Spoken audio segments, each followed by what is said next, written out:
puna ZPM chief minister pudu om ai tho thi chuan sum hi chu sarkar lai pui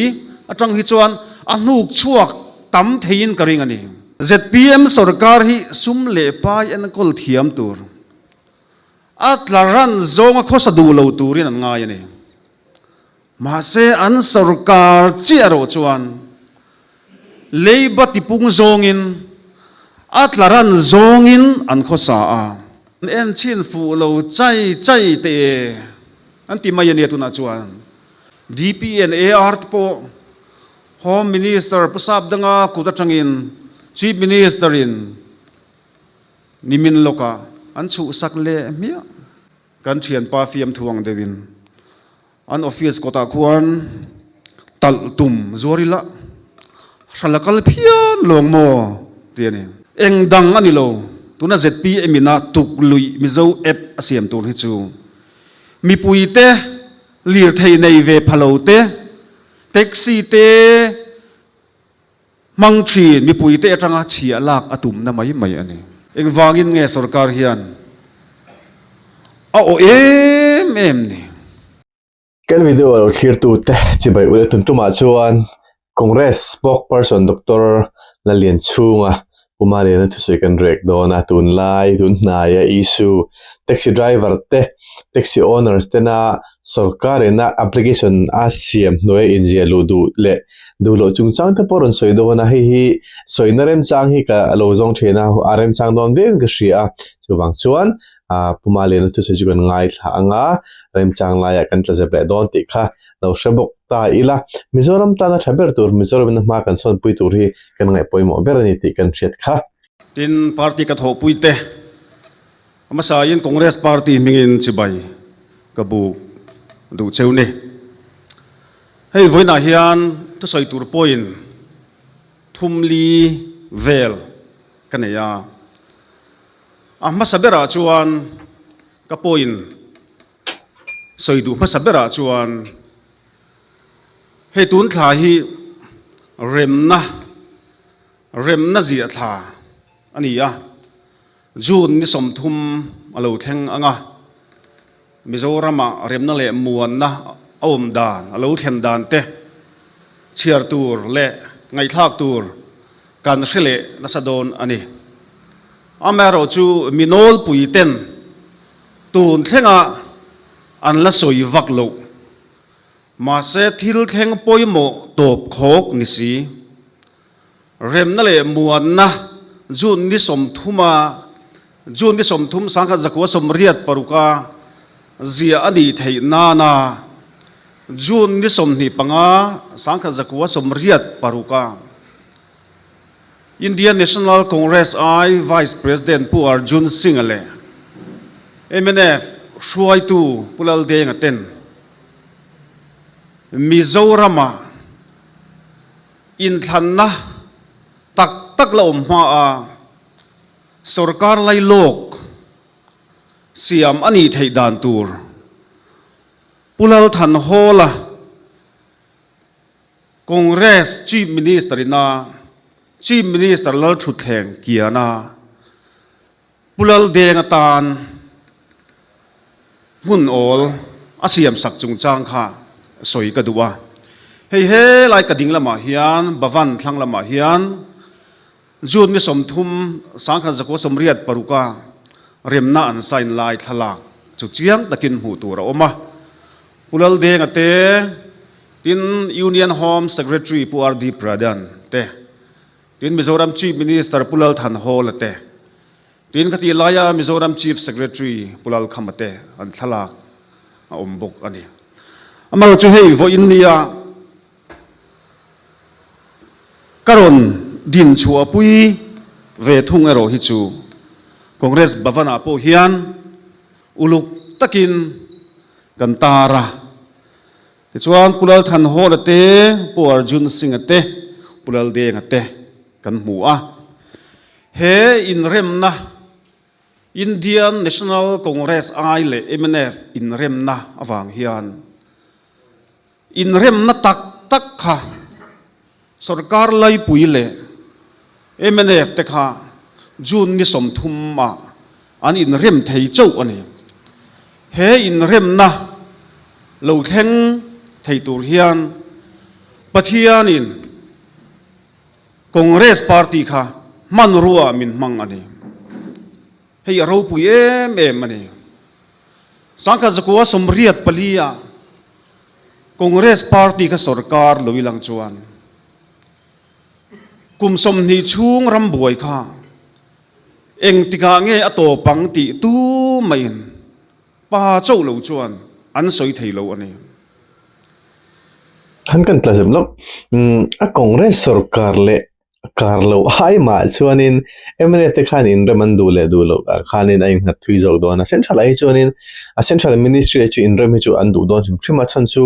maniram chunga boinom kha tuma nan du don lawa internal insurgency khamo chu tingte ani wang chuan chu tiang a chu mi ro la chuanin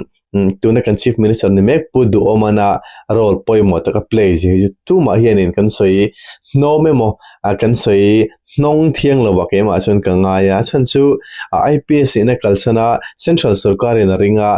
pudeng atin an ring boka khateng in kara tla kha ani wangin kong le lama chuanin a party ina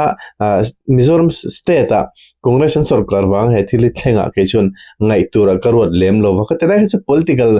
game aron mang veron thak wai te po angai saktai la a chawme tin chu ba ka jun ni som ni panga sangkha zakua somriat paruka in rem na an zia hian eng tik ni ange sarkar lai puile MNF te hi an in rem theyang in rem na an zia theyang ti tu ma in an la khebik lo ani amaro chu in rem na sarkar lai puile MNF ten an lo nei hunatan pulal than hola Mizoram chief minister khan alal thut thleng ken na thu kha an lo ti fel sa vek ani tele po tlak se le lo ngai in ruthiamula kong le lo ma chuanin al ni na chief minister siban kenti te moni nan kenti chung chang te po hi tuna kan chief minister vekin a soifi a thin khop maya etilai hi chu hanni na nui ji chung chang te kha a soi kha interview hen tur lo ma chutelai chu eng po chu ni sela khovelom chung zorom khovelom chung hi chuanin kan thil lo thlir dan te kan no hre to kan lo ton to tam takhi media hai chu the om wang hianin etilai hi chu kan party mi le sa te han soi moi veo mo han soi wul veo tum lai hi thil thaber ning mo ti te po kan ru ro chom ta sela kha interim government te poron dinga pakhat chief minister pakhat deputy chief minister anom thleng te po khanin thil kal mangkha kan tre lang pui si chu tilai chu kan soi chodan ki hi apoi mo thin khomai ti kha chu tiang chuan jun ni som thum sangkha zakwa somriat paruka MNF te lo chhora tur memorandum of settlement kha zia thei ani chau ani he in rem na pulal than holan al thut thleng aken na te a minister enga moza ten an dal thut thleng an ken na te wangin in rem na kan nei thei chau ni ti kha voin lia hian han soi ka du ani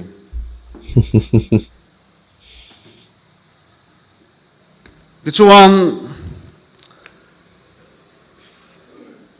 RD Pradhan Khan lekhabungai nom zet mai working with Rajiv Gandhi tiaziaka RD Pradhan chu Mizoram Peace Akhota ming sign tu jingami Union Home Secretary kha ani chuta azia dan klema zong lo tar lang ila June ni somni panga sangkhan zakwa somriat paruka pulal than hola le a minister ten in rem na tak tak lo om huna Mizoram sarkar interim government din dan tur an lo siam fel masaveka amaro chu eng tika nge India sarkar le MNF te kha in remang ti tu ma in an soi thailo Prime Minister Rajiv Gandhi po khan a soi thailo in rem na mutan then khat aloma Rajiv Gandhi a khan chung mutan then khat te chu an poimo dan in dotin highlighter engle highlighter share thumrongin a chin chia vek ani ti RD Pradhan hian soi ani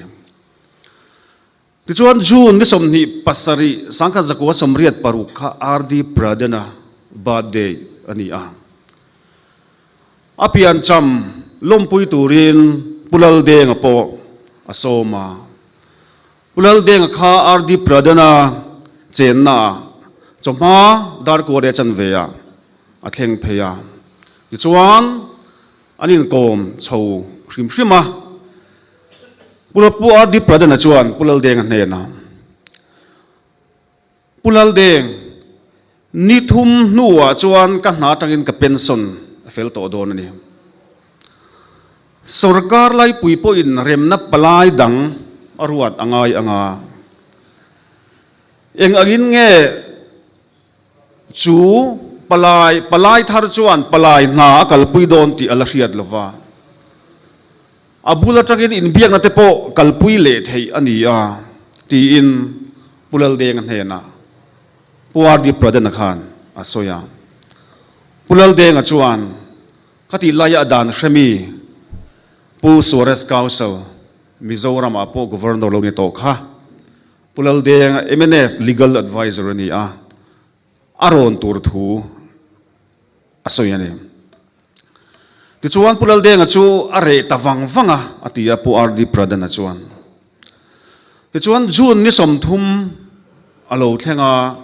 pu RD Pradhana pension ni tur alo thlenga tichuan chonhudar ni le chan ve vela pulal deng chu ama chowin pu RD Pradhana muturin avakala vachi bai turin tichuan Home Ministry lampon pu RD Pradhana thla na tur function an nei dan tur te po adin buat sai mup ani tichuan pu RD Pradhana pension fel mange ya in remna zia fel athat thu kha pulal deng khan e asoya tin pu RD Pradhana pon tha atia tichuan pulal deng chuan a tho pui te ron turin a ho a tichuan tlai dar li le minute somthum June ni somthum vela chuan in remna zi a in pe thu pu RD Pradhana ne na khan e an thlen ta a tichuan Prime Minister Rajiv Gandhi rem ti na angin soi fel ngai te po pathian zara darkar khachung lekin an soi fel thei ta vek ti an zia kani tichuan in rem na ziak turin anin buat sai thei ta a amaro chu RD Pradhana kha pension tur ani awangin ani khachuan in rem na khan ming azia thei to kha aring lova amaro chu Rajiv Gandhi khan Law Secretary lo ron te hemi chungchanga hian ati a tichuan Law Secretary chuan pu RD Pradhana hena chuan Home Secretary Charles tu man hena ila pelova chuwang chuan danang chuan zanlai dar som pani thleng Home Secretary mo phurna i chel thei ani ti in khatiang khan ruam man na an siam tarum ruma tichuan zan dar kuale achan vela memorandum of settlement chu anziak theita a Mizorama remna le muanna alo omta ani ta khanin asebel main tla jablo kong hemi chung chang hi pu RK lian zuala zonet puipa te jinga mi le pu do te in kom na khan ngai nom do khan pu RK lian zuala khanin soi kha pu RD Pradhana chung chang khamo Rajiv Gandhi khanin i pension hi posak thelo tura se min ngai ni ti chu sang de po soyom kharem chang ni tak le rem na le mon na kan nei na juni som thum chobor vela en thei te pon ron rek taila a chavio in rin omapu alkalien zora te po an ngai om khop maya ti chuan he kan rem na le mon na chung chang hi politicize lo ram thei zong hin kalpui thei le chuanin engeng politics in beina nemo thang thatlo na atan mang lo turin ti ram thela chuanin chutilai chu kan rem na le mon na ne na kong hi angai nom na zok tur hi tam tak le kan thalai ten rem na le mon na kan ne ke ni pon a hun lai kan thre phalo amai ro chu I politics ne na kan kalpui to wanga chan lampang on lampang ne kal thei thil ni wangin he tilai chu rem na le mon na til a kher kher chuanin politics feeling zong zong da thain minol pui thalai nol pui te na lungrol ta kan a men thei turianin I malak lang hi chom se chon du ati hi adum khop me chu ti ni ro chuanin congress in thang thatlon du don mnf en du don tu na kan chief minister ne mek thatho na zong zong de poi athen soi bowan tu manga athen an soi wong don se te ni wang chuan heng kan namina kan ni poi mo hi chu politics in politics wang ni ma sela politics tel lo theng ber kan kalpui lo chun a hlutna aro pui nei chu anet tel thei ne ti kan thre ta tha ka te khop mai Mizoram mi kan ral muang hle ram buai lai chuan zan thim thima curfew te lo ni in mun tam taka in khom lei thei zan lama po in khom lei thei ani lova tun hun ne na khai khin chuan tun huna hian kan zalen ta em kan ram hi aral muang ta em aral muan lituk na hi mizo thalai tam tak chuan kan mang kholo zo ke mo ti turin thi na te a thlenga tharum tho na te a thlenga hei hi apoi tak zet ani amaro chu heng mi om thadu lo ho te awang hian mi fel tam tak he ral muan hun awanga hlim le lom nun thamuang te thamuan na hi kan chu sak tur ani chuang lo u tiang chuan rem na le muan na sang khat zakwa somriat paruka a om theina turin helaya thala karon ti khachu ala chip chiar tok lawa helaya hian chip chiar deu main pu arjun singale pu lalde ngaten in rem na jun ni som ni panga sang khat zakwa somriat paruka anzia kha a anem ti chuan hetlai anzia da chuan India sarkar le pulal de ngaten in rem na anzia huna pulal than hola chief minister chuan ban na a thelu tanga ti chuan pulal de nga chu Mizoram chief minister ani ang pani na chuan pulal than hola chu deputy chief minister ani ang ite tin pathum na chuan pulal than hola deputy chief minister ba ka congress party atangin mi pali ta chu sarkar thara minister ani ang ti achuang boka tin chief minister ba ka emne party atangin mi pathum te chu minister an niang ti te he in rem na hian chiang taka tarlan ani hetiang khopa fel fai taka lo tarlan sa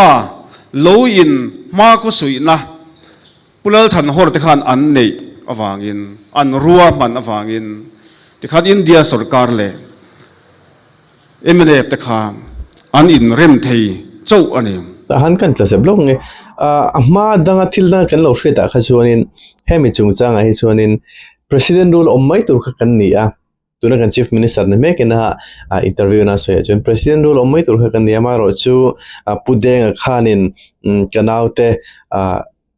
rammu kan ni ke ni chu kan naute zalen ta ka ron chho thena tur chuanin engen yang avon fung poi mo kan lo chelve hingai ni ti khanin interim government kha adil chung chang de po kho sui khati lai kha aron soida pu malina ron soida ne kha ain morem lo do lege mo ka lo ti a chan chu khati nga lo draft sa kha thilom thei tur ani age chun ka ngai chi lo dewa an lo draft sa jo thil ati thei lo chu khati mi lo wa mai ro chu president rule ka nom don chuanin president ruling an omanga governor khana mar aron lamai do na state a chuanin chuti lai ni thei tur chu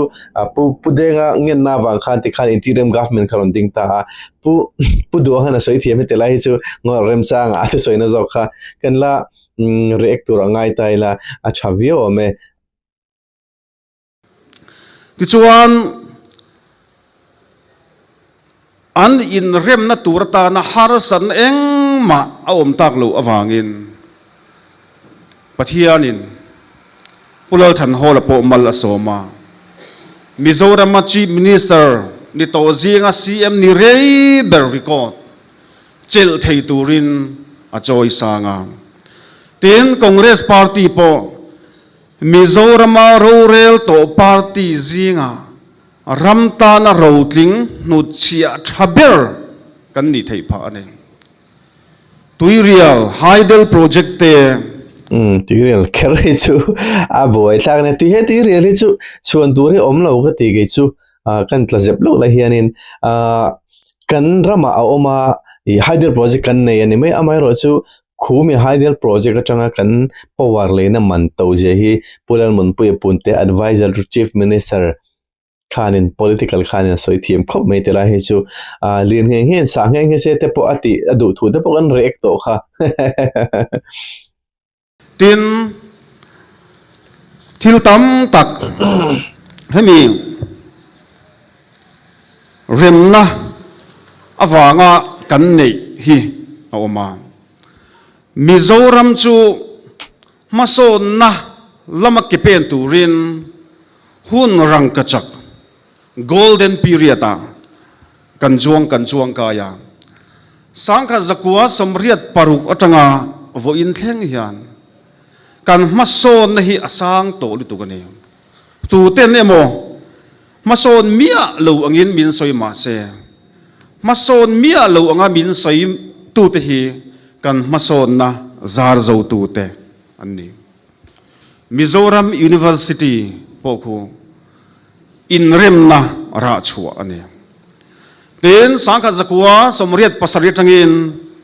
Mizoram state chu special category a hlankai kan dia Mizoram University in rem na ra chu hanti angchi te high court hanti angchi te chu state hen kan nei tura constitution chung ni ti hi soi hi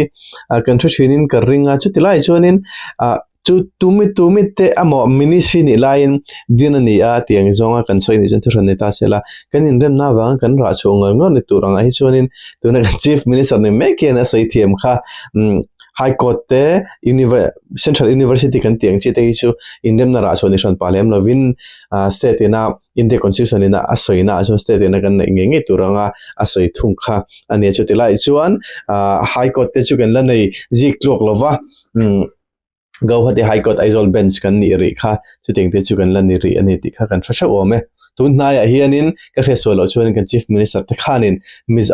Mizoram in High Court kan nei ve theidan tur kha man lak thu te po kha kan no chiarin ka ringe sarkar lai puin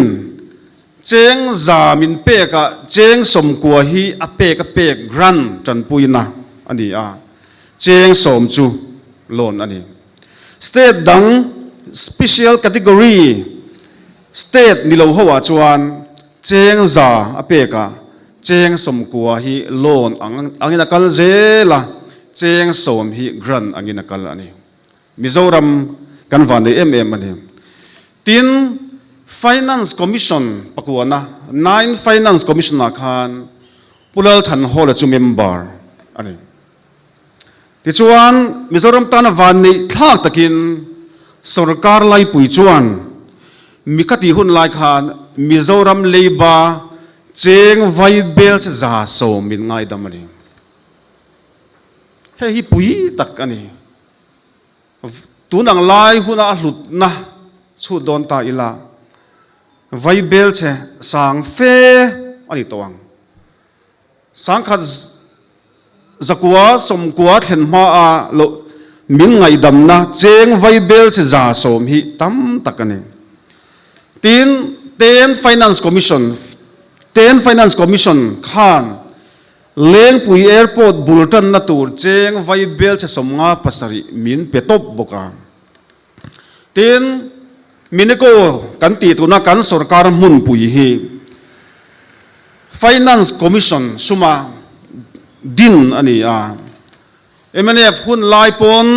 bafakos peace bonus anti bafakos akhan cheng vai bel che somli sarkar lai puin in pe a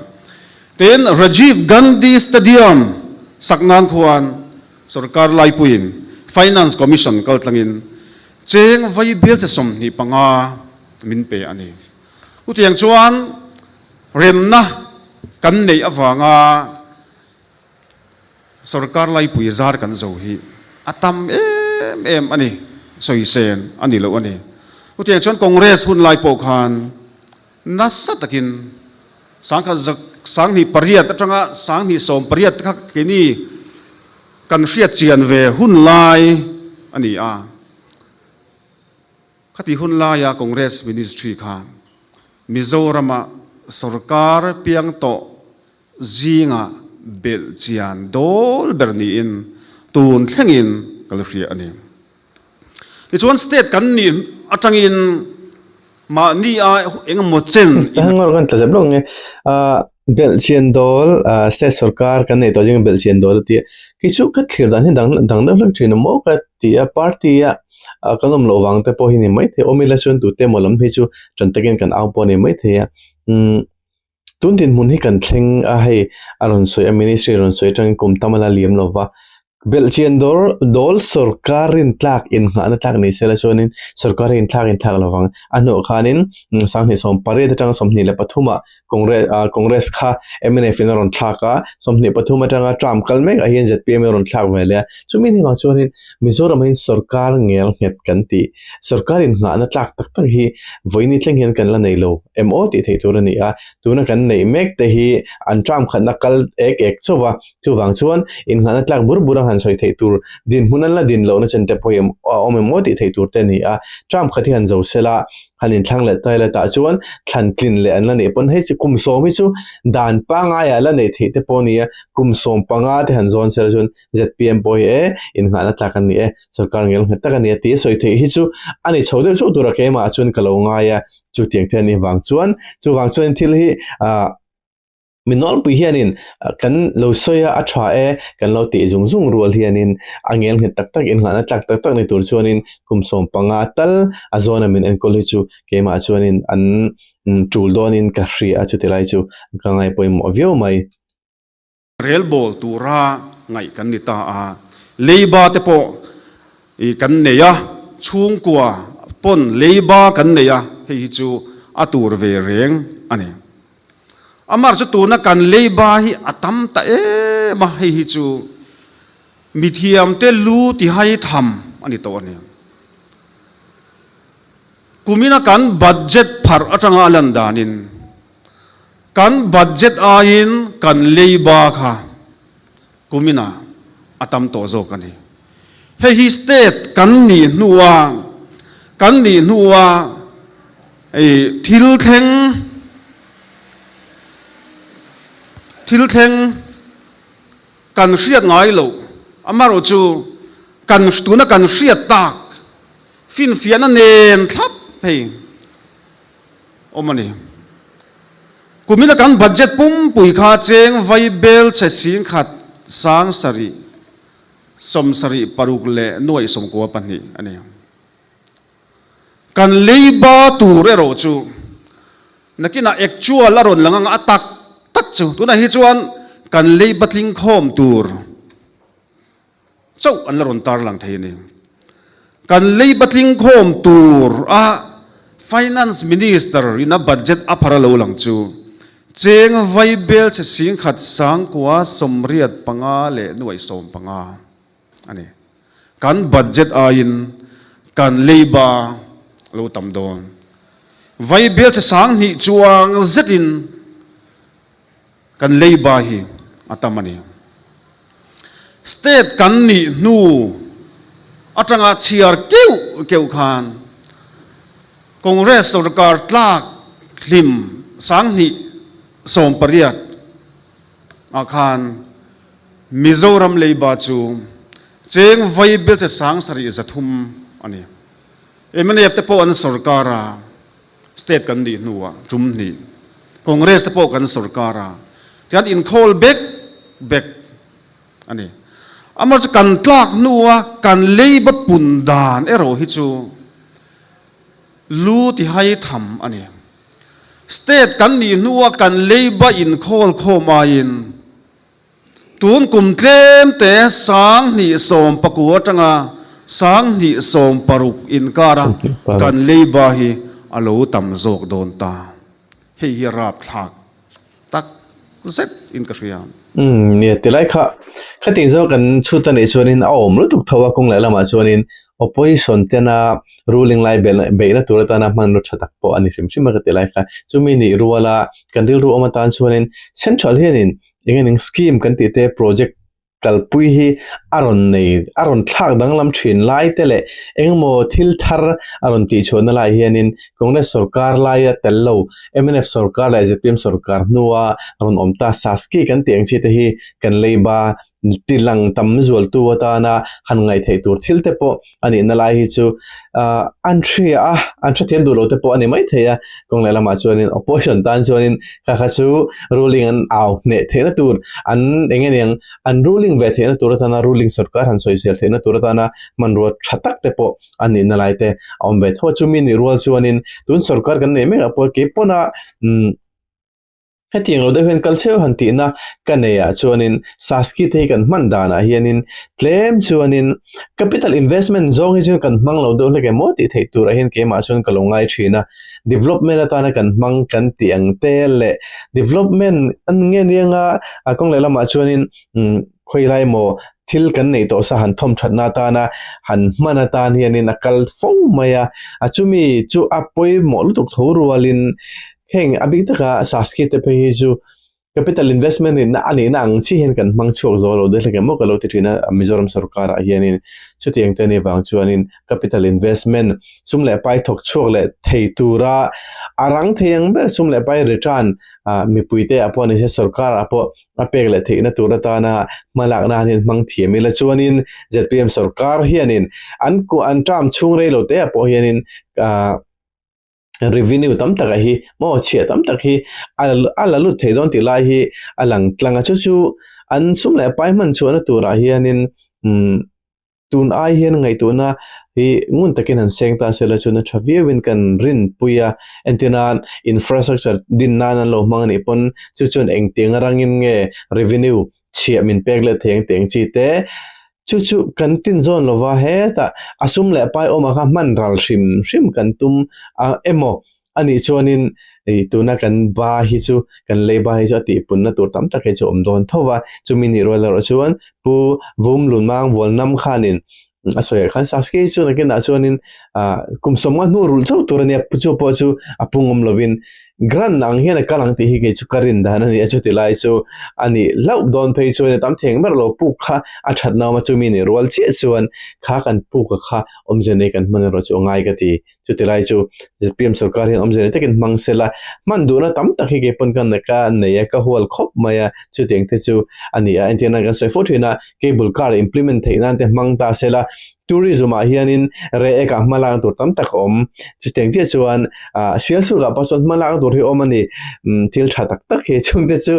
hai chuan a changi hre sela chuanin chuteng dan je implement ta sela aizol train sial su kan hai re eka nai thalai ngan tlo don ta che chuanin tourism basin i sarkar hianin revenue che hi tam tak available setel hi ala lu rui the don ti hi ka mu dan ani a chuteng tur chuan mala thei se chu ga du khop mai achan chu sang di som ni pathum in than ma kha chuan mi pui ten ZPM sarkar hi sum le pai an kol thiam tur atlaran zonga khosa du lo turin an ngai ani mahse an sarkar chi aro chuan leiba tipung zongin atlaran zongin an khosa a chuwang chuan kan leiba hi nasa takin apun pha ani hey GST collection te hi sang ni som pasari sang ni som pariat atang khan GST collection kha lo lang tan ta a congress kun lain cheng vai bel se za somruk panga in bul kan tana tian kum tinin GST goods and service tax hi apung zel ta apung tur po ani a tax collect dan hi mason zel tura ngai sarkar pa ngai ve ani chuan tax chia kan collect dan hi mason zong zela kaltur kan ne chuan mason zong zela kan kalain sang ni som ni pathum sang ni som ni pali alo thlen khan kan GST la khom po cheng vai bel che zakwa som sari atling to ne ti chuan December sang ni som ni pathum atang ZPM an lo sarkara an du to kin departmental works mangin GST pek ngai lo turin an party mi te kha work supervisor an ruata a sarkarin GST alu tur tam takha contract works atanga GST lu tur tam takha achanta chur mai ani ti chuan sang ni som ni pali chu sang ni som ni panga GST collection chu atum khatnan GST a tirata atum khatnan GST collection chu alo tlangiam le ta ani vai bel che zakwa som sari atangin vai bel che zakwa som thum pasari nuai som sari paruk singkwa sang thum za sari som ruka alo tlathata ani ama kuma GST collection ne na in thau na chu vai bel che som thum pani nuai som li pariat singa sanga zani somnga parukin atlem zo kani yu chuan sang ni som ni pali chu sang ni som ni panga GST collection atlan niam kan tia ti chuan ni kuma khan alo tlak niam bel chale ni chu atlaran zonga ZPM sarkari akhosak lui tlat awangin aparti mi te tax pelotur zonga contract works avul awangin nasa takin GST kan mutur ka kan mulo phata a ti chuan ju sang ni som ni panga tu sang ni som ni paruk a chuan GST collection chu vai bel che zakwa som thum pakhat nuai som ruk pani sing sari sang ruk zakwa som thum pakhat chau alo ni ta nikum ain vai bel charuk nuai som pali sing khat sang ruk zariat som ni pakua in alo tlem ta ani ti chuan ZPM sarkar nu a GST collection tlak niam dan sang ni som ni pathum atanga kan pai chuan vai bel che som thum pariat chuang lain sarkarin asum hu tur GST atanga asum hu tur amu lo pha ani Tuhan telah sebelum kami cungcang hi ka solution purba romoi pohan ron soin ka sia GST atlang hem cungcang te kung lela ma chuanin central sarkar tang hianin dan thar te pohi omvede mo ti thei te poni in ka sia ka social mai theya chelak cungcang te po anianga chumi pela ma chuanin nia sarkar kalme khichu kong lela ma chuan kan opposition te hi chuanin an khal ngil viau em hoti thei turania han soisel na turte ngeng ron nor kal na tur point hi anon nei cha cha jelai kong elama chunin tuna kan opposition te hi party senior an lo ni na hi kan chorvio emo ti thei turne sarkar me khianin a chorvio emo ti thei turte ni chumi ni rolero chuan anon soi hi thil ni thei ani na lai te po omve viova chanchu puti bc thu soi kan react zo de uchi ani kha kan video number dot tu number ani kha la tharlam berani khati jokte ang mo da tu ni kha khating te ni wang khanin kong lela ma chuanin party mi le sa te kanin du sak na lutuka emo kan ti rong ni nga party mi le sa te kan huam hau lutuka wangin te poti taila chutelai chu ama ni chunga po boina har san na kha oma na chungchanga te po ni chu te ni wang chuanin state sarkar po hianin kan party mi le sa te kan du sak ni pon sarkar ina achat pui turang zong tala ma kan la lak pui thimi chu apoi mo hle in ka shria chu ting te chu ana sang te poi lo hreta boxela chu mi piala ma chon hei athu soya zo cho trap to min som cho tha borvel ba ka om to lova chu mi ni ro ro chonin an ma ni na man malak le dan tur hi alaron lut mi lo lai hi kong le lama chuanin mi pui ten ruling lai an soi sele chu opposition ti turani kan thra thiam na tu amayor so anni ai tha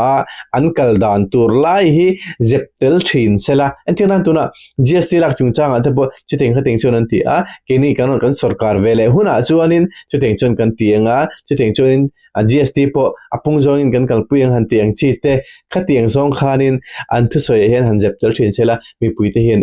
anni party congress hi anni party mnf hi an lo thazo ani hi ati ngai dan hi mi puite an tu thei do na chu tilai chu apoi mo ka ti khop mai atianga constructive de onong kalpela ma hian an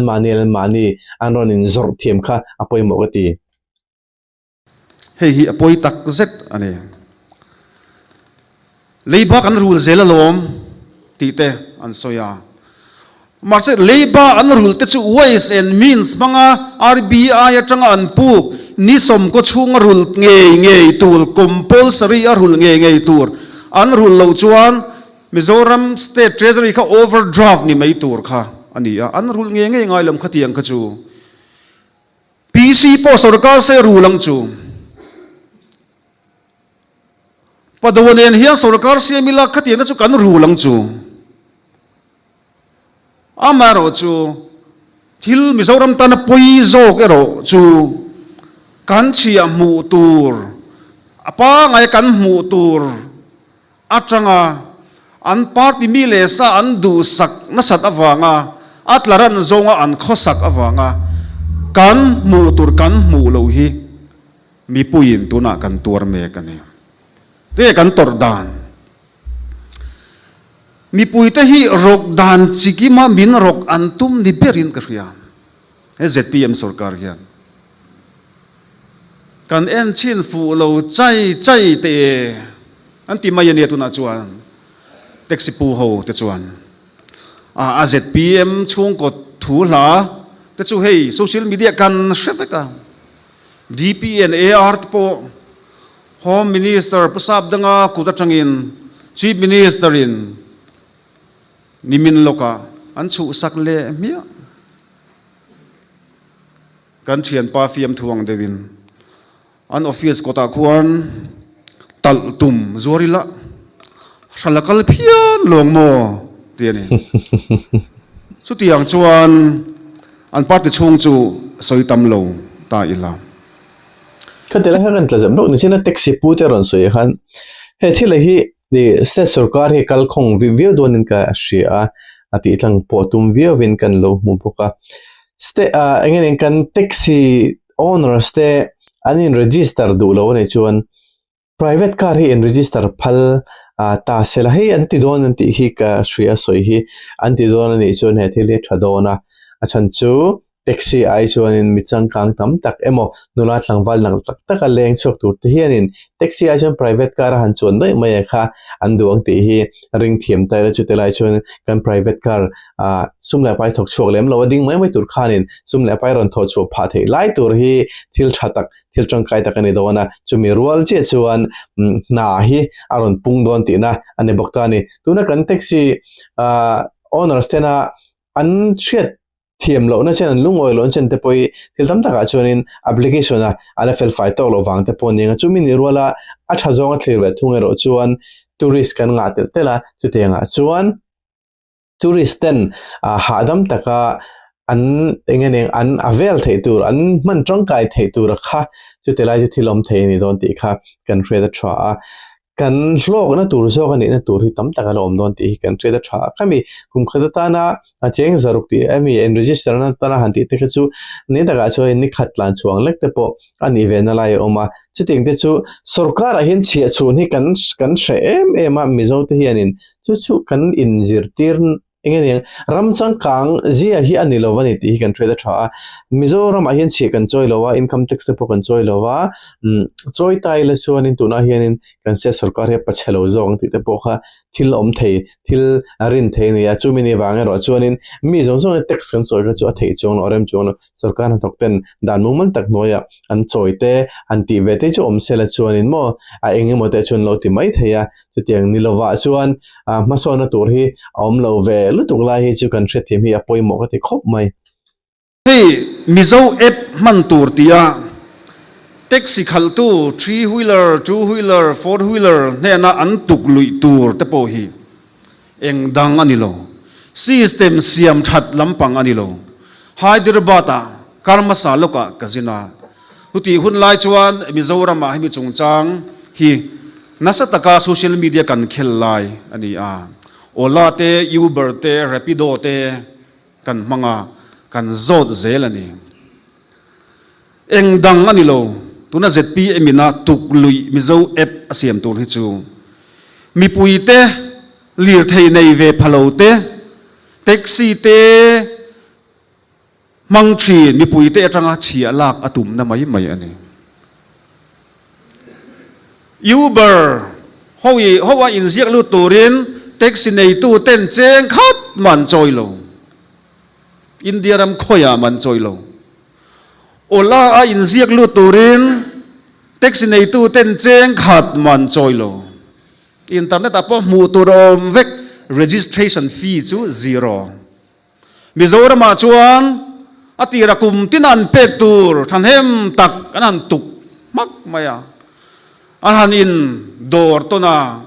taxi khaltu lam thin rim bok sarkar lam in ti thabok mc a chaklim in ti an nia an tang ko ve bok ato pa chuan taxi khaltu te cheng zanga pon i to ni hi zanga an choyang ti chuan a mang tu te ve thung ro chuan niu sakan mudan ang khan kan manatanga manatanga kan manatanga 6 to 10% kha sarkara chia chun lu tur alo om to don chu mizo app chu a system siam that lampang nilovin sarkara chia mi puiten lir thei nei velo ten an choi theina turata na ruwa manna alo ni hei hi poi deuh mai ne ta khan tla jab lo kan thlir dan hi ain ang thin lo ne kong la lama chuanin om lu tuk thom mishing kanin ang lawa chumi ni ro le ro chuanin sarkar pona ti dik lo anei theya mi puilam pona sarkar ti anga peng han do dali chu athil ti chi bera po ke chu karwa chi lo de uhlekha tuna taxi application chung cha ate po hin registration fee han om tir la ye hi nia na anti hi a om ti pui chi niam o ka hra thiam chi lova thil tam phei chu ani hau lova kong le lama chuanin kha application siam nang khanin mizoram sarkar hen eng moza ti seng nom ti te kan thre thiam pui nga ya chumi pe lama chuanin maintenance om nge ngai ta ni khang application te pokha update vere ngai dona vil vere ngai dona ti te pokha kan thre da tha chumi pe lama chuanin he ola te poron se uber te poron se ya ke ni lama te po grab te kan ti thina khating angchi a pokhanin ke mani a user hianin ashan pa in taxi sarkara kan da peklo hi kan thre chung lo amaro chu thil reng a chuanin che cho hi chu angai sim don ti kan thret venga chu ting ni lowa tona te po congress ina ai tinga opposition ni na tang mi pui thla tang ma ha yanga aron tian a hu that rolin sarkar na hi chang le ta sela he thil heng tingen kalpui velet ang ti te po hi an mani poi na ngai to lok sa chungai tho ka ti a asan chu om je zo ga chunin mi puiten he na tanga chia lang ngor pi lama tourist kan nga tel tel a chung tourist kan nga te a chuan khol jin kan nga te chuan eng tin nge ren tlak takin ngai ngam takin taxi an book theyang mo chu tilai jok su ke ma chuan an ngai poi mom jok ka ti na lai ani a khati ang application fel fai ta gom chuan thil engmo lobo pal pom se bo thla pom se in rok na pom se chumi khami chu kan taxi book ani hi a history ni ta hen anula hi heta tanga chumi lai kan kalna chu ni ta hen gan chuna hen abovani kan thei ngelani min return le to lo min pele le to ti khanin complain an siam vele thei don chu tilai chu a that na jok ni ti pakhada chuan soi thei bok ani nga chu teng lo adang le chuanin hei le chen hi Mizoram sarkara i khating zong khan application mang in kan na tingai lo ta kan ti ve a mason na ina min chu rol na a te po ngai ve thei tur ka chun ke chun ka nga ya chu te ni lo chun sarkar hianin thune ina nei adu po chuan taxi permit te two wheeler permit te renew lo tur hianin chu teng chume kumza chin to chu renew thei lo tur te ron ti mak ta sela khang ho in register du lo wa kha an permit ti thi sakta sela an thun tiam pel nu khanin renew phal to lo ta sela eta midang petrol ta sela khatiang an dan noi om du tang han chumi huna che chuanin nang lai ke ne kan eizon na kan ne hi kan ma kho hi top ve the ti te po hi kan ngai to na chun om sela sarkara che choi kan shel to kenin masona kan kalpui hlei theilo wa to na te po se sa petrol le diesel a season la a chu kong pui siam nan te health sector a te ron manga kan lungoi mani chu mi ni wang chuanin khatianga mi pui te na kan an taxi chona tanga 10% 6% po lo choi le ta la cheng za chuanin kan choi tur tam lo ta ni khatiang te halon ta za ni apon se kan choi tur tam lo ta khatiang zo kan ti ani lo chuanin kan set hianin sumle pai source ani lo ni sumle pai generate na tur hi revenue wa hi chutilai chu kan thre thiam pu anga chumi ni ro chun soile soinu kan sumle pai ne ang da hi tax kan mu thei na tur revenue kan mu thei na tur ber hian kan sarkar point ma la khi chungai khop me tilai chu ngai to tang hi ngai zel don ani eng wangin nge sarkar hian a o em ni tu tiang chuan hei sang ni som ni an sarkar tirkum sang ni som ni pali khan chia lak dan tur an han duang le a chu han phor ka duwa kan party in tuna ses kan pek sarkari na alak hi petrol mana to mai sarkari an tito pot rose ti in chief minister angin na kan thlen ani kha hei hi belgian tlak lir thei nei tu da tan chuan thom ngoi tur thil ani sang ni som ni pali september ni thum khan he pm sarkar thar hian diesel le petrol latanga vat alak kha atipung to ni chu diesel latanga vat liter khata 5.23% alak kha 10% a chaudor mai chuan petrol vet alak po chu 16.36% atangin 18% a alo ti sang to ni chuan petrol le diesel man kha zet ses alak ma pakhat asang sa to shim ani chuwa chapa diesel le petrol latangin ses ala zel ta tia petrol liter khat kan le piang in social infrastructure le road maintenance ses atan cheng ni ve vain cheng li kan pezel to ni tuin je petrol karon la liter khat cheng za paruk le poisa somthum pakuani office karon kalma petrol kalak manza chu cheng za paruk le poisa somthum pakuani se sila talo se cheng za pani le poisa somthum pakua in petrol liter khat kan lei thei do na ni tin ke ni chu mi mal alin ta a commercial vehicle ho ta na heng ho len atanga chia unlock na sat dan te hi ngai to tham ani ti chuan ni khata petrol liter nga two wheeler taxi in alo mangta a liter nga alo mangta a tax apek za tur chu vet ta khan cheng somni pathum anita a cheng za paruk le poisa somthum pakua khan cheng somni pathum kha vet alo ni ta a ti chuan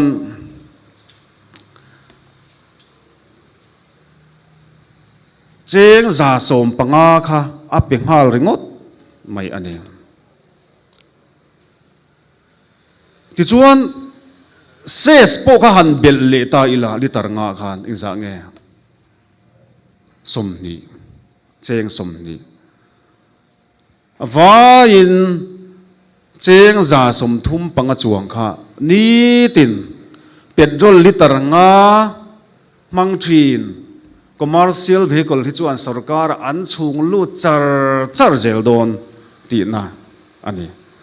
chu tiang chuan sarkar hian a thei na kong atang hian mi puite hi rok min tum ani bera amaro chu tun aya thazok sarkar min pechuang silova Congress Party hi ZPM aya mi puite ta na sarkar thazok pethei om chun kan ni sang ni pariat atanga sang ni som pariata kan lo fin fia to tahan kan tasam lok nia lo thaviu tawla sang ni pare rang som pare ta khanin som pare tang som ne pathuma hianin MNF kan an thak lul lawang chowanga MNF kha thaviu ta ni sela som pare rang som ni pathuma khanin ZPM hian som ni pathum rang som ni pare tram kan me kan thak lawang ti kha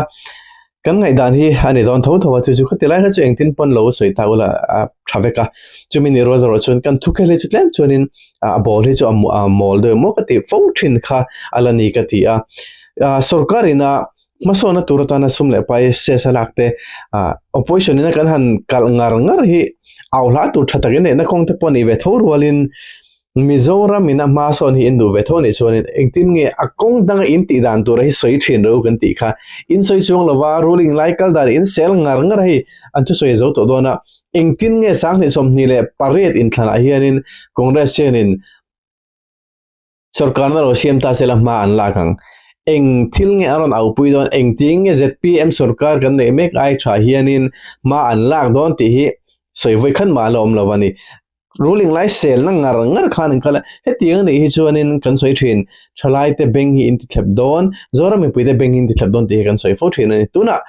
lungoi lo ni sela ses la ga te diesel le petrol la a ses la ga hianin mizoram mi puite diesel petrol ni tin thun thin lungoi lo ni sela chuan au chuk emang mar chukong pui tha te min pe a health sector a thei top chuana ten manga anjum le pai mu te alang tlanga an mana wang hianin zora mi puite hi lungoi in an oma an soi selawani opposition zo hi in awa tuna po thil te thamte te po in khel awang hianin mid anni ai in that zo ga tur hi an aw pui ta ula chun ta chuanin congress kan no thaberani MNF kan no thaberani tin mi pui su khlega hi in her danglam theidon chu tilai point chu in man follow do lege mo ka tia chu te ngani lo chuanin rin ai takin in thana hian nena chan le chu harveo ma thei ZPM te po an party chunga an party workers te du khobolon tam tak om mai thei chu mi puite min ngongem mi puite hong lo ma ne party sung hu chong hong chuan in than le hianin ZPM hi an tling le ai memang amai ro chu party workers te pam ham na wang khanin mi puite chan a hi bo ta se mi puite nan chan tur chan lo pha jok tai la chu tenga chun ZPM hi an din chan pha chong lo wang amai ro chu an party worker te anin zil na kha an party che rup na ne chong lo an MLA te che rup na ne chong lo kan minister nei mek te che rup na ne chong lo ti ro chu kan tre thiam ve thoi ngai chu ti zong point kan thlir lo wa in sel ruling like sel awang ke mani in sel clean kan tu ne chonin a harve fat mai theini BJP sang ni sompali atanga alo sarkar po khan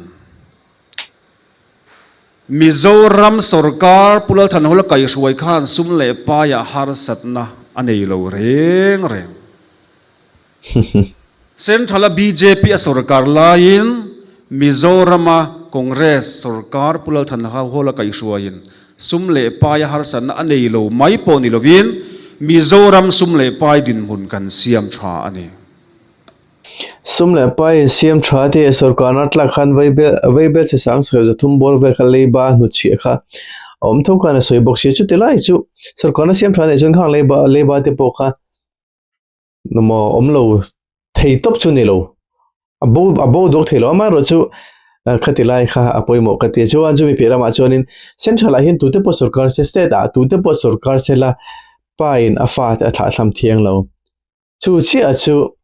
central sarkar hi anril ro hi puitlinga se sarkar kan lo selte kan lo tiang mai hi ani lo anni chuan ti turaro nei tlat keni pon central sarkar la ka hin ti tur kan nei ve tho chu role kan play tur chu kan ti ho kha kan ti del kha ngai na om ve central BJP sarkar banghan seta Congress sarkar kan du saglawan te thei chong ton ta Tamil Nadu ta sarkar thara pianga kan du saglawan te thei chong kha chu India khole tu kan ni na nga chanvo kan nei te kan mati amang zela kan ti ngai hi om ni ti te po kha kan thre thiam tan chu na tha ka ti kan party kan van in em chu mi resourceful mi madlak sarkar lai puya changa sum nu chuak thei mi le sa kan nei dul hi ni hey kan senior vice te po hi han soita ila pumodia noya re tak alo thok to tuna ZPM chief minister pudu om ai tho thi chuan sum hi chu sarkar lai pui atang hi chuan anuk chuak tam thein karing ani chuan kan president pu pa te ya oma Paul en kol thiam Apol en kol reng lo tling taka kai shuai thin ani tlat MFA en kol lai pon sport ta Mizoram chu chuan thamin kan omani tuna hian kan din mun tleu deu angin na lang ma se pathian hian pulal than zara kai shuai Congress party hi mi puta ta na ro rel le turin min choi sa ni ka ring tlat ani pulal duoma kan ria saski paten atana Mizoram tana asum nu chua za kha cheng vai bel cheza Arunachal Pradesh ten vai bel cha sangli chuang keini ai state te skim pon vai bel che zriat chuang Nagaland te Meghalaya te Tripura te cheng vai bil che sang thum chuang keini thu soi thiam em chief minister kan nei sang ni som ni pathum halam phe chun mi puin ama soi sel che min chuk luai thin ma se tuna chuan anzia kan theta Central atangin sum nu chua tur lian tham an nei thailo keini chuan sang ni som pali BJP sarkar lai pi alo sarkar lai atang to khan Mizoram tan sum le pai nu chua konga Congress sarkar in har satna kan nei ngai lo hei chu thudik ane yau pui zelang u ZPM aya sarkar thale rin tlak bel chian dol congress party hian kan siam thei ani ti voina hian helai congress bhavana local khom zong zong tele youtube pa min lo thir tu zong te enge kan zawa yashia tan kan soi ani kalome le khati zong kha Dr. Lalian Chunga Congress Party spokesperson thu soi chu aloni ta a khati lai khanin nia saski chungchang hi an soi thina he soi fia na hi tam to khop meya kan thadu lova kan ti dong ne ngami pui suk thleki her dang lami kan tum shim te po ani ina langa tuna kan budget man mek sang nei somni le paruk somni pasara hianin devolution of central taxes and duties a hian viable sang re zaruk le pariat chuang kan mu awangin hei hi state dang te ai kan mu tam em awangin set dang mutlem jok te kha saski hian rong khai ro le ni ti hi soi hi kan chato kan shafo to a chutilai chu thilkal mang kha ni saski patena mizoram sarkar na vaibel seza borvel chaw motor tilai kha kan soi to ang khanin central atanga che tlingkhom central che tlingkhom set sang tena insem tura mizoram state sarkar hianin kan munem em awangin saski a khanin khata devolution of central taxes and duties a mutam velo te kha saski khanin anlung oin tu khanum peveni ti te po kha a soite po kan thre to kha te lai ga chu engpolo ni ta sela apoi mo chuanin tuna pote soiga na ngai thajauta an malak dan tur congress na malak dan tur ri an zam ngai lo mia lo lai le seda ruling lai an sel ngar lai thini ke chu in simram ngai na tur lai ni in ka shria chu te ga ni lo chuanin an mani soisela wang in soisel clean in tu mani chuanin a harvia wang mi puitan thil kan chik to am social media chak to into soite po dekhanin kan reka athem ponan reka an reposa khatiang ni wang khanin zpm I tho in kaldan tur khoi han nge soinon nei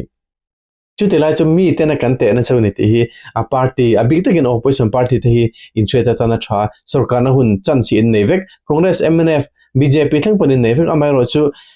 sarkar mek te ai tho in kaldan tur hi in soi zel lo chuan sarkar kalmek in sel na pela mani ai try in kal dan tura kha in soitel zel chun ke ni mi puitan kan vote lin chan tur chewi sheta hardu vioni chutilai chu longai poimo taula nia aron soya pumali na pokhanin pulang no moi chungo chief secretary lo ni thin gujarat ate polom to thina hi congress senior vice president ani meka ani hi anin han en kol sela department eng mo te ju ti chu ka en cha khop maya amai ro chu teng tur chun clean anga ya clean mai tok lova party in sarkar na siam anga ya chu teng te chu ani awangin in mala tur sang a theitop in chu ave kha apoi mo don ni te po kha kanril ru a chuan in om lo theilova in policy turte in manifesto ron au pui turte kha theitop chuin puite ron zuar ta ula chu sang somni le pariata in thlanna ne nen chan na turle mizoram sarkar na in kai roi theidan turin ti te po kha ke ni ai chuin hresawa me tun ru ma chuan kan video te khati zong kha lo ni le phot sela a tha ange kun man nom ve kule